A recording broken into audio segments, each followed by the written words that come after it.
सोचिए अगर मैं आपसे कहूं कि अगले 5 साल बाद सिर्फ 2030 तक आप कभी बूढ़े नहीं होंगे, दिल कभी नहीं रुकेगा और आपका दिमाग क्लाउड में हमेशा के लिए जिंदा रहेगा, तो क्या आप यकीन करेंगे या आप कहेंगे शैलेश भाई ये तो कोई साई फाई मूवी का सीन है।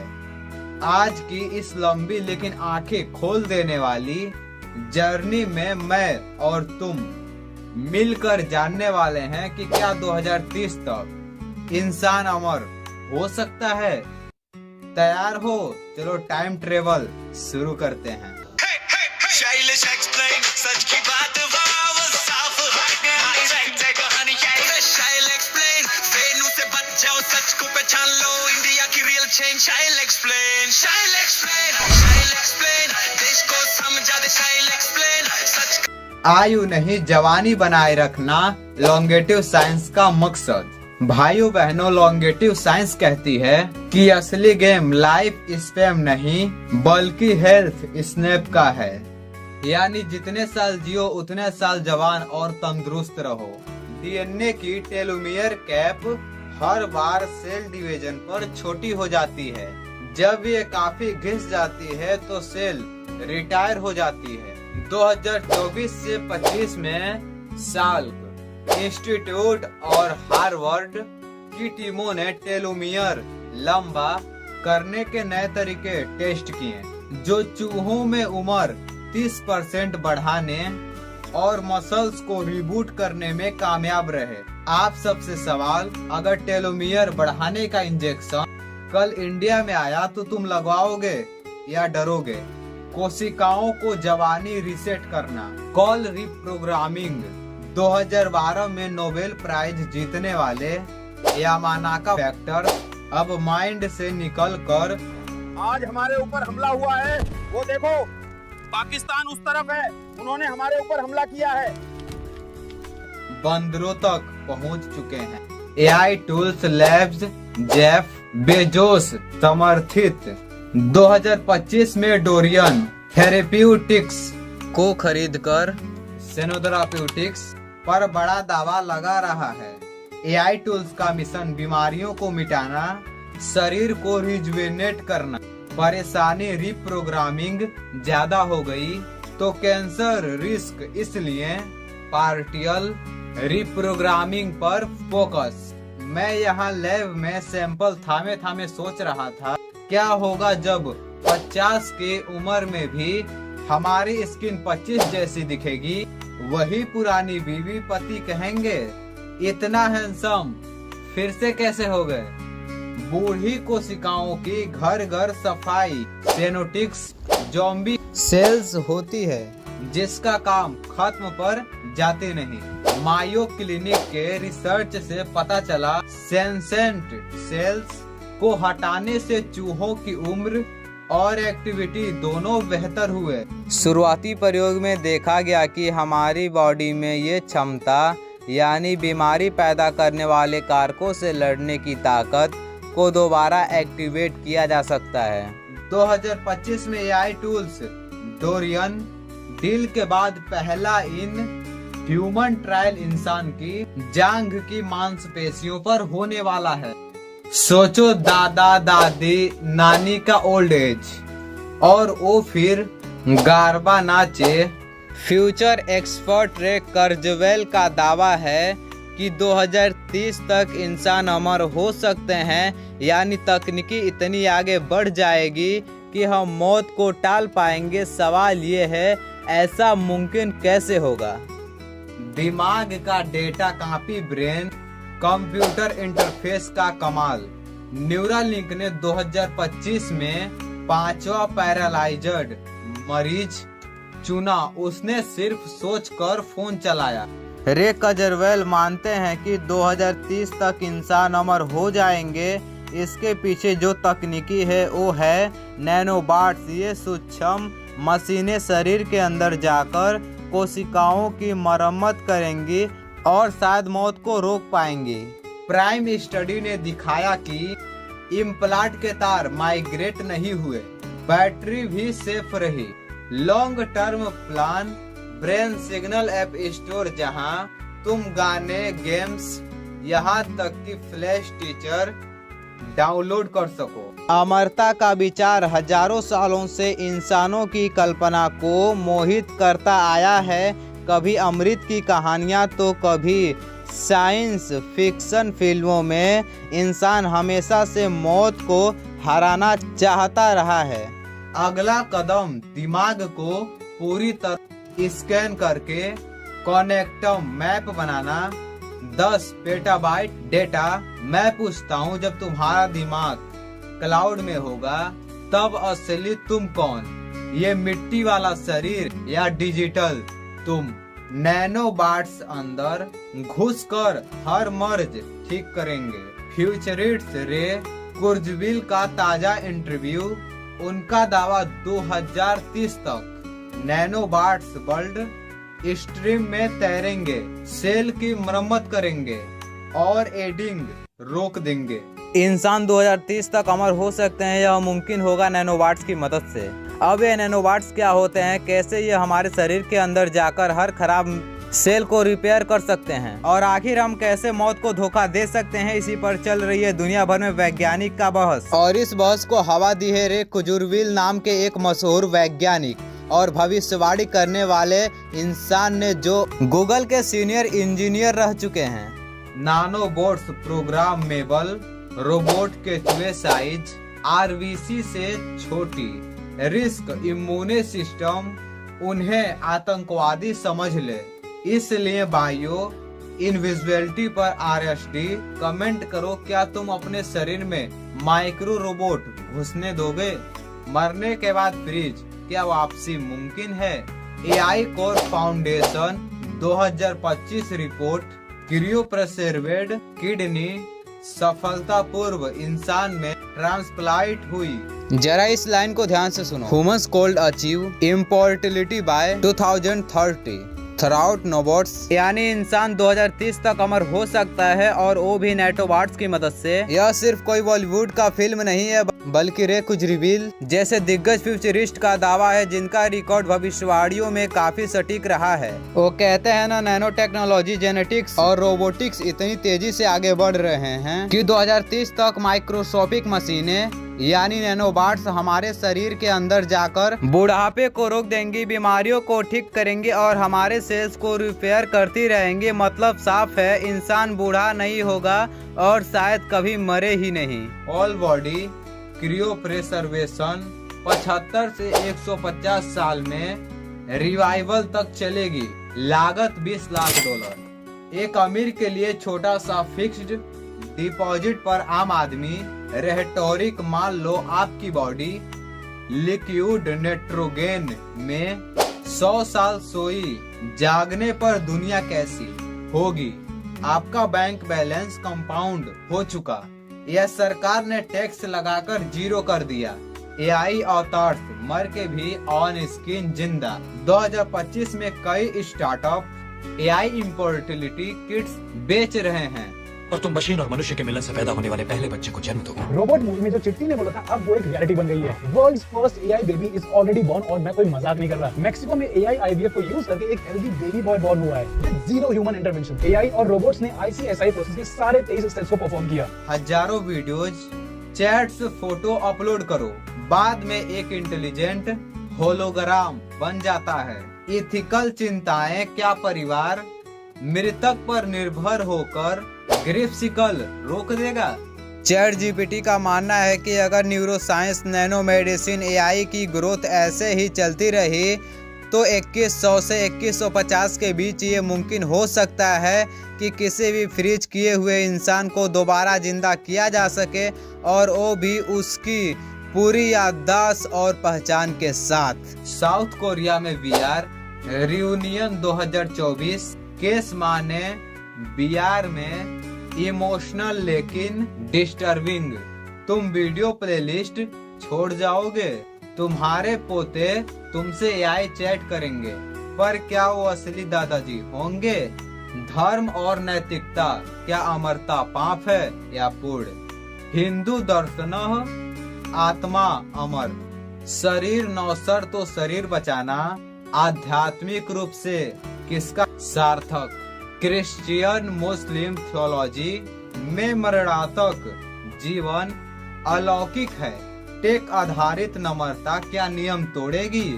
बौद्धिक बॉर्डर्स सवाल कर रहे अमर मौत नहीं तो जनसंख्या बूम कैसे संभालेंगे? डीपसीक भी कहती है कि 2060 से 2100 के बीच इंसानों को दोबारा जीवित करने की संभावना बन सकती है अगर विज्ञान में तेजी से प्रगति होती रही। कल्पना करो धरती पर पॉपुलेशन क्लॉक रुक गई, जन्म होते गए मौतें ना के बराबर। पानी और भोजन का क्या होगा? क्या अमरता सिर्फ अमीरों का क्लब बनेगी?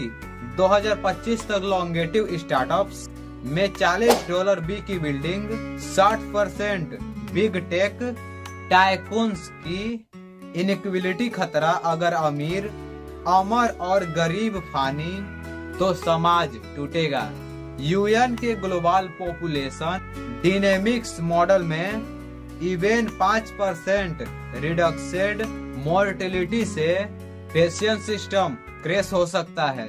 गरीब किसान बोले हम मेहनत करें, अमीर बोले हम फ्रेवर। युग क्या न्याय है?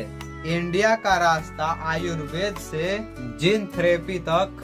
आईसीएमआर ने 2025 में लॉन्गेटिव इनोवेशन काउंसिल बनाया। फोकस लो कॉस्ट सेनोलिटिक्स और न्यूट्रास्यूटिकल्स। आईआईटी दिल्ली की प्रोजेक्ट अमृत 2 टीम CRISPR-Cas9 से एज रिलेटेड ब्लिंडनेस पर क्लिनिक ट्रायल स्टेज पर पार कर चुकी है। क्लाउड एआई की राय में 75 से 150 साल लग सकते हैं, लेकिन शर्त है कि हमें ऐसे माइक्रो रोबोट्स बनाने होंगे जो इंसानी दिमाग और शरीर की बर्फ से हुई टूट फूट को ठीक कर सके। नीति आयोग का अनुमान 2030 तक इंडिया में सीनियर सिटीजन पॉपुलेशन 19%। अगर हेल्थ स्नैप बढ़ी तो हेल्थ केयर बिल 30% घटेगा। भाई बहन हम जुगाड़ू लोग हैं, कभी 5G डेटा सबसे सस्ता किया। हो सकता है लॉन्गेटिव थेरेपी भी मेड इन इंडिया सस्ती बना दे। 2030 का 4 दृश्य कौन सच होगा? Bio breakthrough boom, particle reprogramming safe, health snap 20 साल, डिजिटल मिंट मर्ज। 5% पॉपुलेशन ने ब्रेन क्लाउड सब्सक्रिप्शन ले लिया। Cryo bridge, early deaths, cryo fridge, revival tech अभी दूर। एथिकल फ्रिज, सरकारें मोरेटोरियम लगाती है, प्रगति धीमी। कमेंट में 1 2 3 4 लिखो, तुम्हें कौन सी दुनिया ज्यादा रियल लगेगी? अफवाह 2030 तक पूर्ण इम्पोर्टिलिटी पक्की। हकीकत अभी हेल्थ स्नैप एक्सटेंड होने के आसार अमरता नहीं। अफवाह क्रोनिक्स से कोई 100% वापस जाएगा। हकीकत ओरिजिन रिवीवल ईयरली स्टेज ऑलरेडी, रिवीवल डिसेडेज दूर। अफवाह ब्रेन अपलोड आपकी आत्मा चिर जीवित। हकीकत फिलहाल सिर्फ मेमोरीज डाटा, कॉन्शियसनेस कंटिन्यूटी बहस में। तो दोस्तों सवाल यही नहीं है क्या 2030 तक इंसान अमर हो सकता है? साइंस कहती है अमर शब्द भारी है, पर डिसीज फ्री और हेल्थी यंग होना मुमकिन लगता है। टेक कहती है दिमाग का डिजिटल बैक अप बनाना सुनने में पागलपन सही, पर पहले बेसिक डेटा सेफ्टी पर सुलझाओ। नैतिकता कहती है मौत भी जीवन चक्र का हिस्सा है। क्या तुम वाकई उसे मिटाना चाहते हो? अब फैसला तुम्हारे हाथ में है, नीचे का। तुम सोचो एक ऐसा देश जो खुद को सबसे बड़ा लोकतंत्र कहता है, लेकिन जहां पत्रकार डर के मारे सच्चाई नहीं बोल सकते, जहां विपक्ष नेता जेल में हैं और जहां हर विरोध करने वालों को देशद्रोही कह दिया जाता है। क्या वो सच में लोकतंत्र कहलाने लायक है? आज मैं बात करने वाला हूं भारत के लोकतंत्र पर हो रहे हमले की। मीडिया की आजादी पर हमला।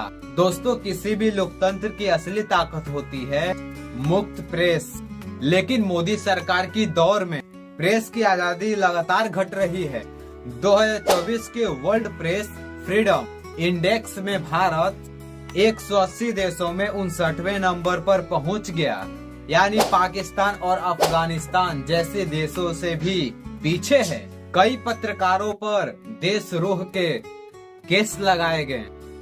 एनडीटीवी के रमेश कुमार को बाहर कर दिया गया। ए8 न्यूज के मोहम्मद जुबैर को जेल में डाल दिया गया। बीबीसी ऑफिस पर इनकम टैक्स के छापे पड़े। क्यों? क्योंकि उन्होंने सरकार से सवाल पूछने की हिम्मत की थी। तो सवाल ये है कि अगर सरकार सच्ची है तो उसे सवालों से डर क्यों लगता है? विपक्ष को दबाने की राजनीति। मैं क्या कर रहा हूँ? बेटी पढ़ाओ बेटी पढ़ाओ। मैं कह रहा हूँ ये तो किसने कि बेटी बचाओ बेटी पढ़ाओ। अब बात करते हैं विपक्ष को कमजोर करने की साजिश की। ईडी, सीबीआई और इनकम टैक्स जैसी एजेंसियों का इस्तेमाल आज राजनीतिक हथियार बन चुका है। 2024 चुनाव से पहले ही कई विपक्षी नेताओं जैसे रविंद्र केजरीवाल, हेमंत सोरेन और अजय सिंह को जेल में डाल दिया गया। और मजेदार की बात यह है कि जो नेता बीजेपी में शामिल हो गए उनके खिलाफ केस अपने आप गायब हो गए। यानी जेल में डालो अगर विरोध करे और छोड़ दो अगर समर्थन करे। क्या यही लोकतंत्र है या डर का राज? संसद में सवाल नहीं। सर, आज एयरपोर्ट्स पर खाना इतना महंगा है। संसद में समोसे पे चर्चा होती है। एयरपोर्ट पे इतना बड़ा समोसा मिलता है, गोरखपुर में इतना सा समोसा है, कहीं लाल चटनी मिलता है, कहीं हरी चटनी मिलता है। कहीं समोसा यहाँ चांदनी चौक पे सस्ता मिलता है और कहीं गोरखपुर में मिलता है तो गोल बाजार में अलग। हर जगह पे 5 स्टार होटल में उसका रेट कहीं कटोरी भर छुट्टा में दे देला, कहूँ बड़का मिलाला, कहीं छोटा समोसा मिलता है, कहीं बड़ा मिलता है। सिर्फ भाषण। बोलते हैं कि गाय हमारी माता है पर माँ की रक्षा करना इन्हें नहीं आता है। अभी तो शुरुआत है, ये तो ट्रेलर है, पिक्चर बाकी है। आम आदमी के दूध, छाछ, लस्सी, दही, पनीर पर 5% की जीएसटी, क्रीम, कंडेंस्ड मिल्क, मक्खन, घी पर 12% की जीएसटी और अमीरों के हीरो पर सिर्फ 1.5% की जीएसटी। लोकतंत्र का दिल होती है संसद, लेकिन आज संसद में बहस की जगह सिर्फ एक तरफा भाषण है। जो सांसद सवाल पूछते हैं उनके माइक्रोफोन बंद कर दिए जाते हैं। महत्वपूर्ण बिल जैसे फार्मूलाज, नागरिकता संशोधन कानून, सीएए और कई बजट निर्णय बिना उचित बहस के पास कर दिए गए। यहाँ तक कि विपक्ष को सस्पेंड करके संसद से बाहर निकाल दिया गया ताकि सवाल पूछने वाला कोई बचे ही नहीं। सोशल मीडिया और निगरानी।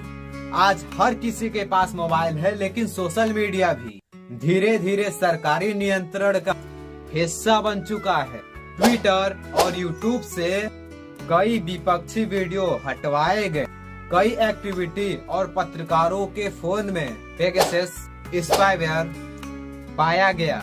यानी अगर तुम सरकार की आलोचना करते हो तो सरकार तुम्हारे फोन तक पहुंच जाती है। जनता की आवाज लेकिन सुनी किसकी जा रही है? लोकतंत्र का मतलब है जनता की आवाज, लेकिन क्या किसान आंदोलन, छात्रों का प्रदर्शन या महिला विरोध की आवाजें सुनी गई? नहीं, बल्कि उन्हें अर्बन नक्सल या एंटी नेशनल कहकर दबा दिया गया। भारत में लोकतंत्र सिर्फ वोट तक सीमित हो गया है। 5 साल में एक बार बटन दबाओ और फिर अगले 5 साल तक सवाल मत पूछो। निष्कर्ष, हाँ, तो मैं यह नहीं कह रहा कि भारत में लोकतंत्र खत्म हो गया है, लेकिन ये जरूर कह रहा हूँ कि लोकतंत्र खतरे में है। क्योंकि जब मीडिया चुप है, विपक्ष जेल में है, तो जनता डर में है। तो लोकतंत्र सिर्फ किताबों में बचता है, जमीन पर नहीं। बेटी, ये लाइटें कब लगवाई गई यहाँ? आप आने वाले थे ना, इसलिए परसों ही लगाया है। और गैस कब से मिला है? ये कल मिला है। कल मिल गया। जी। मैं क्या कर रहा हूँ? बेटी पढ़ाओ बेटी पढ़ाओ मैं कह रहा हूँ। ये तो किसने बचाओ बेटी पढ़ाओ अभियान घोड़ी चढ़ने बैठते होती है। प्लीज सर क्या दलितों को यहाँ भी बोलने अगर सबको 4 मिनट दे दो, ये भेदभाव नहीं चलेगा दलितों के साथ। अब सवाल तुमसे, क्या तुम्हें लगता है कि आज भी भारत दुनिया का सबसे बड़ा लोकतंत्र है, या फिर ये सिर्फ एक पॉलिटिकल स्लोगन बन के रह गया है?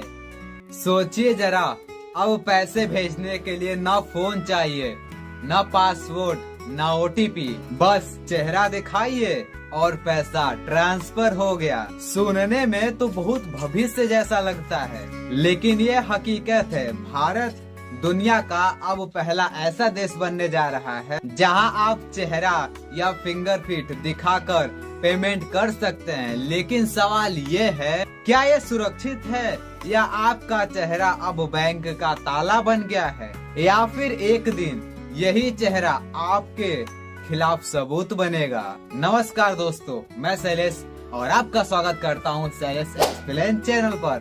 आज हम बात करेंगे उस तकनीकी की जो भारत में पेमेंट सिस्टम को बदलने वाली है। बायोमेट्रिक ऑथेंटिकेशन, यानी अब आपका चेहरा, आपकी पहचान, आपकी सुरक्षा सब एक साथ जुड़ने वाले हैं। कैसे काम करता है?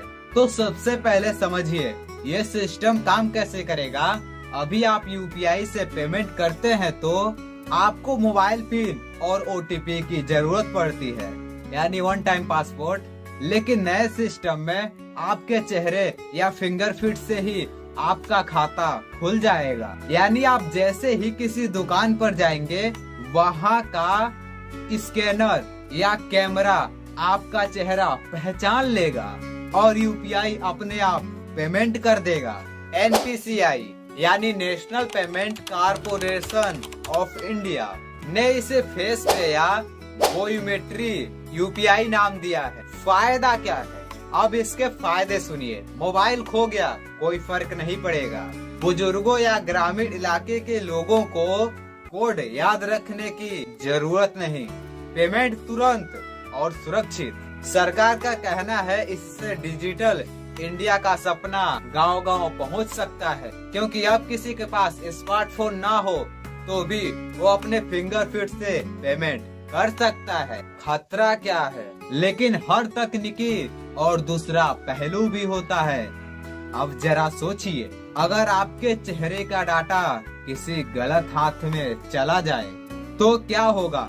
आज जिस सिस्टम को सुरक्षित कहा जा रहा है, कल वही आपकी निजता और प्राइवेसी के लिए खतरा बन सकता है। AI और फेस रिकग्निशन के जरिए किसी का चेहरा आज कॉपी करना आसान हो गया है। डीप फेक टेक्नोलॉजी से कोई भी आपका नकली चेहरा बनाकर आपके नाम का पेमेंट कर सकता है। और सबसे बड़ी चिंता ये है कि इस डेटा को कौन स्टोर करेगा? सरकार, बैंक या कोई प्राइवेट कंपनी? क्या होना चाहिए समाधान? इसलिए जरूरी है कि सरकार डेटा सुरक्षित कानून को और मजबूत बनाए। हर नागरिक को ये हक होना चाहिए कि वो जाने उसका चेहरा कहाँ इस्तेमाल हो रहा है, और अगर कोई कंपनी उसका डाटा चुराए तो उसके खिलाफ सख्त कार्रवाई हो। दोस्तों, टेक्नोलॉजी हमेशा इंसान के लिए बनी है, लेकिन अगर हम सावधान ना रहें तो यही टेक्नोलॉजी इंसान को भी कंट्रोल कर सकती है। आप बताइए, क्या आप चाहेंगे कि आपका चेहरा ही आपका बैंक बन जाए, या आपको लगता है इससे खतरा ज्यादा है? कमेंट। आपने वोट दिया था बदलाव की उम्मीद में, लेकिन चुनाव के बाद क्या आपने महसूस किया कि आपकी आवाज अब कहीं सुनाई नहीं देती? क्या आपको लगता है कि संसद में जो बहस हो रही है वो आपके जीवन से जुड़ी है? अगर नहीं तो इस वीडियो को अंत तक देखिए, क्योंकि आज हम इसी सवाल का जवाब ढूंढने जा रहे हैं कि क्योंकि संसद में नहीं पहुंचती आम आदमी का आवाज। द इल्यूजन ऑफ रिप्रेजेंटेशन, लोकतंत्र का भ्रम। क्या हम सच में प्रतिनिधि पा रहे हैं? भारत में हर 5 साल में चुनाव होते हैं और करोड़ों लोग वोट देते हैं, लेकिन क्या ये सिस्टम वाकई हमारे समस्याओं को हल करता है। जब संसद में बहस होती है तो क्या बिजली, पानी, शिक्षा, बेरोजगारी की समस्याओं पर होती है या फिर बस पार्टी बनाम पार्टी का तमाशा बन जाता है? ये सवाल कोई भावनात्मक गुस्सा नहीं है, ये आंकड़ों पर आधारित सच्चाई है। चलिए अब उसी की परतें खोलते हैं एक एक करके। लो पार्टिसिपेशन ऑफ एमपीएस, सांसदों की कम भागीदारी और जनता से दूरी। क्या आपको पता है कि संसद के कई सेशन में 100 से ज्यादा सांसद एक भी सवाल नहीं पूछते? संसद की वेबसाइट पर जो रिपोर्ट है उनसे साफ दिखता है कि बड़ी संख्या में सांसद सिर्फ अपना उपस्थिति दर्ज कराने आते हैं। डायरी साइन करो और निकल जाओ वाली मानसिकता। जनता के मुद्दे जैसे ग्रामीण शिक्षा, अस्पतालों की स्थिति, रोजगार, इन पर सवाल उठाने वालों की संख्या 20% से भी कम है। तो सवाल ये है कि क्या ये संसद जनता के हैं या सिर्फ पार्टी के? द बिजनेस ऑफ पॉलिटिक्स, राजनीति का कारपोरेटीकरण, जनता बनाम पूंजीपति। आज भारत में राजनीति का कारपोरेटाइजेशन हो चुका है। 2019 से 2024 के बीच जितना चंदा राजनीतिक दलों को मिला उसमें 90% से ज्यादा चंदा कारपोरेट घरानों से आया है और जिनका पैसा लगेगा उनकी ही बात सबसे ज्यादा सुनी जाएगी। एक सीधा साधा गणित है, जब किसान आत्महत्या करता है तो संसद में सन्नाटा होता है, लेकिन जब किसी बिजनेस ग्रुप पर सीबीआई की रेड होती है तो तुरंत शोर मचता है। ये डबल स्टैंडर्ड नहीं तो क्या है? इलेक्टोरल प्रोमिसेस vs रियलिटी, चुनाव वादे बनाम असली काम। हर चुनाव में नेता वादा करते हैं कि हर घर में नौकरी, हर हाथों में काम, लेकिन संसद में इनके लिए कोई ठोस बिल नहीं आते। क्या आपने कभी देखा कि बेरोजगारी पर 5 घंटे की सीरियस डिबेट हुई हो?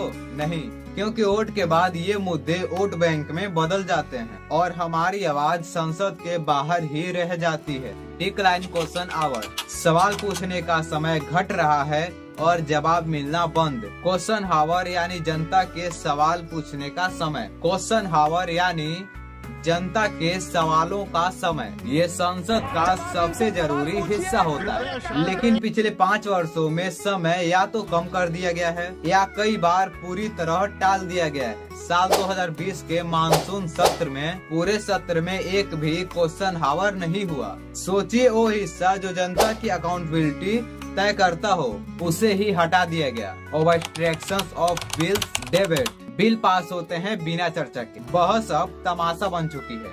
आज संसद में मिनिमल डिस्कशन मैक्सिमम डिस्कशन का दौर चल रहा है। 2023 में संसद में कई अहम बिल बिना बहस पास कर दिए गए, जैसे 3 कृषि कानून। 2020 में बिना debate UAPA amendment, anti terror law, data privacy bill. ऐसे कानून सीधे हमारे जीवन पर प्रभावित करते हैं, लेकिन उन पर चर्चा नहीं होती क्योंकि विपक्ष की आवाज दबा दी जाती और जनता की आवाज वो तो दूर की बात है। सेंसरशिप एंड कंट्रोलेड मीडिया, मीडिया जनता की नहीं सत्ता की बोलती है। टीवी पर बहस तो होती है लेकिन सवाल नहीं। ज्यादातर मीडिया अब सरकार के पीआर में बदल चुका है, यानी आप सोचते हैं कि संसद में आपकी बात हो रही है लेकिन आपको दिखाया कुछ और ही जाता है। जब मीडिया कंट्रोलेड होता है तब संसद में होने वाली सच्ची बहस भी बाहर नहीं आ पाती और जनता को लगता है कि सब ठीक है, जब असल में ऐसा नहीं होता। क्या लोकतंत्र बस एक दिखावा बन गया है? Is democracy just a ritual now. हर 5 साल में वोट डालते हैं लेकिन वोट का असर सिर्फ उस दिन तक होता है। उसके बाद 5 साल तक जो नीति बनती है, जो कानून पास होते हैं, जिन मुद्दों पर बहस होती है, उसमें जनता की सीधी भागीदारी लगभग शून्य है। तो क्या ये असली लोकतंत्र है या फिर एक ऐसा सिस्टम जिसमें जनता को सिर्फ यह यकीन दिलाया जाता है कि वो कुछ बदल सकते हैं जबकि अंदर से सब पहले से तय होता है? तो अब क्या करें? समाधान क्या है? अगर आपको लगता है कि ये सब सुनकर सिर्फ गुस्सा आया तो उसे सही दिशा में लाइए। सवाल पूछिए अपने लोकसभा सांसद से, सोशल मीडिया पर लोकतंत्र मीडिया से, RTI डालिए, सांसद निधि के खर्च जानिए और सबसे जरूरी, अगली बार वोट देते समय सिर्फ चेहरा नहीं ट्रैक रिकॉर्ड देखिए। अगर आपको लगता है कि संसद में आपकी आवाज नहीं पहुंचती तो इस वीडियो को शेयर करके आवाज बनिए। कमेंट में सोचो, सुबह उठे और आपके फोन में नेटवर्क नहीं, वाईफाई डेड, कोई व्हाट्सएप, कोई UPI, कोई इंस्टाग्राम, नहीं, सिर्फ 5 मिनट नहीं, पूरे 24 घंटे के लिए तो आप सरवाइव कर पाओगे? क्या भारत रुक जाएगा? आज हम इसी डरावनी हकीकत की बात करेंगे। Internet block out day. दोस्तों, इंटरनेट हमारे लिए सिर्फ मजे की चीज नहीं रह गया है, ये हमारी इकोनॉमी, बैंकिंग, हॉस्पिटल, ट्रैफिक सबकी जान है। लेकिन कभी सोचा है कि पूरा भारत एक दिन के लिए डिजिटल पूरा अंधेरा में चला जाए तो क्या क्या होगा? चलिए स्टेप बाय स्टेप समझते हैं। Digital India stops, banking S UPI clubs, पैसे ट्रांसफर बंद। सबसे ज्यादा असर पड़ेगा पैसों पर।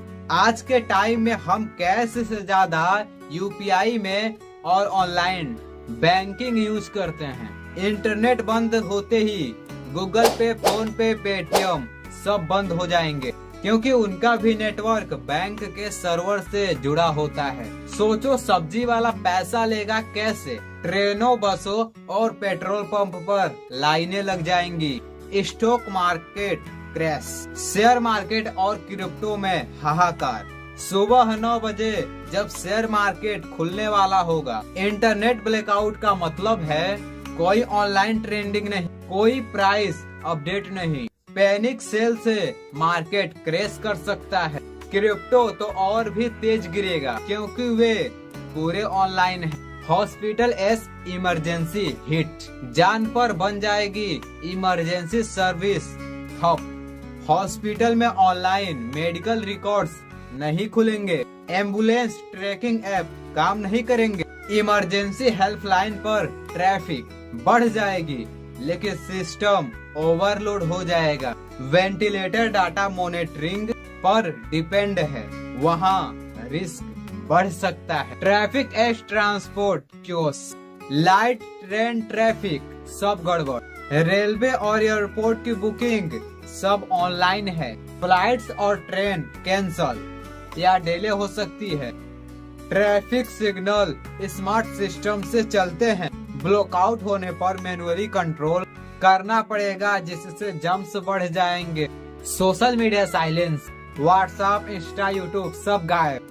लोग सबसे पहले पैनिक इसी वजह से करेंगे कि उन्हें दुनिया से कनेक्ट नहीं रह पाएंगे। कोई न्यूज नहीं, कोई मैसेज नहीं। अफवाहें तेजी से फैलेंगी, क्योंकि लोग कंफर्म नहीं कर पाएंगे। ये सबसे डेंजरस पार्ट होगा। साइबर सिक्योरिटी रिस्क, क्या ये हैकर का काम होगा? लोग सोचेंगे कि ये किसी साइबर अटैक की वजह से हुआ है। पैनिक इतना बढ़ सकता है कि लोग सड़कों पे निकल आए। सरकार को प्रेस कॉन्फ्रेंस करके बताना पड़ेगा कि क्या हुआ और कब फिक्स होगा। दोस्तों, इंटरनेट ब्लॉकआउट सिर्फ साइंस फिक्शन नहीं है। 2021 में ही पूरी दुनिया ने देखा था, जब फेसबुक, व्हाट्सएप, इंस्टाग्राम 6 घंटे के लिए बंद हो गया था। लोग पागल हो गए थे। सोचो, पूरा इंटरनेट बंद हो जाए तो क्या होगा? दोस्तों, अब आप कमेंट में बताओ कि अगर इंटरनेट बंद हो जाए तो सबसे ज्यादा आपको किस चीज की दिक्कत होगी।